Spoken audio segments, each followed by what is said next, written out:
ଆଜି ବିଶ୍ୱ ନାରୀ ଦିବସରେ ଝରକଲମର ସ୍ୱର ତରଫରୁ କାହାଣୀଟିଏ। ଶୀର୍ଷକ ଯୌତୁକ।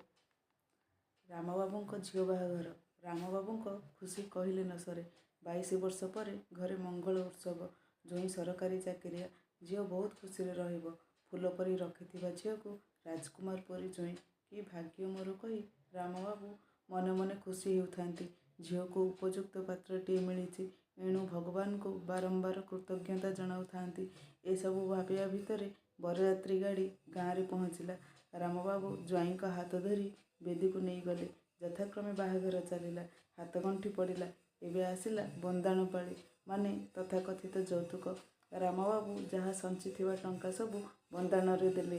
ଝିଅ ଜ୍ୱାଇଁଙ୍କୁ ପଥର ହୃଦୟରେ ବିଦା କରି କହିଲେ, ମୋ ଝିଅ ତୁମକୁ ଲାଗିଲା।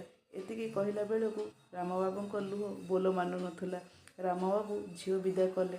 ବନ୍ଧୁ ବାନ୍ଧବ ସବୁ ନିଜ ଘରକୁ ଚାଲିଗଲେ। ଘର ଖାଲି ହୋଇଗଲା। ରାମବାବୁଙ୍କ ଝିଅ ଡାକ ଧୀରେ ଧୀରେ କମିଗଲାଣି। ଘରେ ଝିଅ ନାହିଁ। ସେ ଆଉ କାହା ଘର ବୋହୂ ହୋଇଗଲାଣି। ଝିଅ ମୋର ବହୁତ ଖୁସିରେ ଥିବ ଭାବି ରାମବାବୁ ବି ଖୁସିରେ ଥିଲେ। ଏ ଭିତରେ ଦିନେ ଝିଅ ଶାଶୁଘରୁ ଖବର ଆସିଛି, ଗୋଟିଏ ଗାଡ଼ିଟିଏ ଦେଲନି, ତୁମ ଝିଅ ଜ୍ୱାଇଁ ଯେବେ ଯିବେ ଗାଡ଼ିଟିଏ ଦେବ। ଏହା ଶୁଣି ରାମବାବୁଙ୍କ ଉପରେ ଚଡ଼କ ପଡ଼ିଲା। ଯାହା ସବୁ ଥିଲା ଝିଅ ବାହାଘରରେ ସାରି ଦେଇଛି। ଆଉ କିଛି ଟଙ୍କା ନାହିଁ। ଗାଡ଼ି କେମିତି ଦେବି ବସି ଭାବୁଥାନ୍ତି। କିଛି ଦିନ ପରେ ଝିଅ ଜ୍ୱାଇଁ ପହଞ୍ଚିଛନ୍ତି।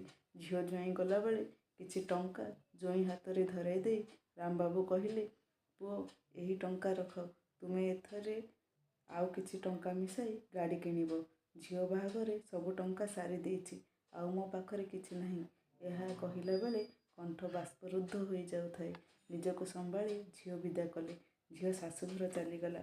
ଏପଟେ ଶାଶୁଘରେ ଶାଶୁ, ନଣନ୍ଦ, ଶ୍ୱଶୁର ସବୁ ଚାହିଁ ବସିଥାନ୍ତି। ପୁଅ ବୋହୂ ଗାଡ଼ି ନେଇ ଆସିବେ। କିଛି ସମୟ ପରେ ପୁଅ ବୋହୂ ଘରେ ପହଞ୍ଚିଲେ। ଶାଶୁ ପଚାରିଲେ, ଆରେ ପୁଅ, ଗାଡ଼ି କାହିଁ? ଏହା ଶୁଣି ପୁଅ କିଛି ସମୟ ରହି କହିଲା, ଶ୍ୱଶୁର ମୋର କିଛି ଟଙ୍କା ଦେଇ କହିଛନ୍ତି ଆଉ କିଛି ଟଙ୍କା ମିଶାଇ ଗାଡ଼ି କିଣିବ। ଶାଶୁ ରାଗ ତମ ତମ ହୋଇ ଚିତ୍କାର କରି ଉଠିଲେ, ଗାଡ଼ି ଗୋଟେ ଦେଇପାରିଲାନି?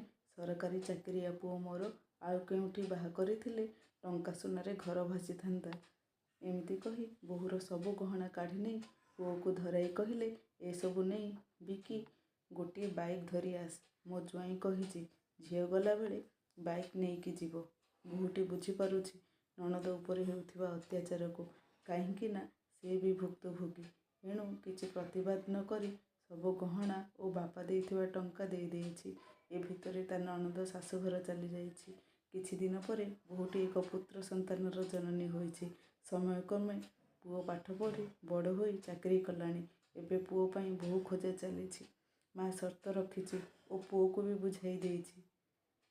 ବୋହୂଟି ମୋ ଘର ଶାଢ଼ୀ, ଶଙ୍ଖା, ସିନ୍ଦୂର ପିନ୍ଧି ଆସିବ। ଗୋଟିଏ ଟଙ୍କା ଯୌତୁକରେ ଆଣିବୁ ନାହିଁ।